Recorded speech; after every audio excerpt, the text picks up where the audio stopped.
মন্দির মসজিদ বিতর্কে উত্তাল হল সংসদ ভবন চত্বর। 5ই ডিসেম্বর শুক্রবার রাজ্যসভায় জিরো আওয়ারে বিজেপির রাজ্য সভাপতি তথা দলের রাজ্যসভার সাংসদ দাবি করেন আদিনা মসজিদ আসলে ছিল আদিনাথ মন্দির।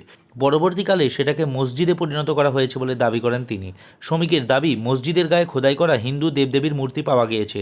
রাজ্যসভায় নিজের দাবি সপক্ষে কিছু কাগজপত্রও দেখিয়েছেন শ্রমিক ভট্টাচার্য।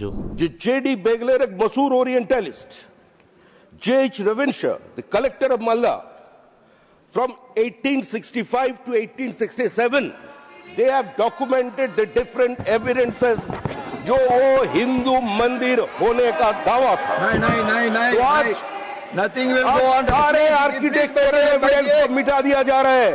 मैडम प्लीज सबे बारात के दिन सबे बारात के दिन कोई आदिनाथ टेम्पल का सामने आज पत्थर फेंका जा रहा है गणेश जी का मूर्ति का ऊपर। যদিও তৃণমূলের দাবি, দেশের মূল সমস্যাগুলি থেকে নজর ঘোরাতেই মন্দির মসজিদকে ইস্যু করে বিতর্ক তৈরি করতে চাইছে বিজেপি। তৃণমূলের রাজ্যসভার সাংসদ দোলা সেন বলেন, 2016 সালে বিজেপির ফলাফল আরও খারাপ হবে এবং তা আন্দাজ করতে পেরেই এই সমস্ত বিতর্কিত মন্তব্য করছেন বিজেপি নেতারা। যা কমিট করেছেন কোনো কাজ করতে পারেননি, খেতেও দিতে পারছেন না। আজও 11 বছর হয়ে গেল, 70% লোক দারিদ্র সীমার নিচে। তো কিছু তো পয়েন্ট চাই মানুষের চোখ ঘোরাবার জন্য, মানুষ তো চেপে ধরবে। সেই জন্য চোখ ঘোরাবার জন্য এখন মন্দির মসজিদ এইসব নন ইস্যুকে নিয়ে আসছেন, নিয়ে এসে কোথায় আদিনা মসজিদ ছিল, আদিনাথ মন্দির, এইসব হাবিজাবি এজেন্ডা করছেন।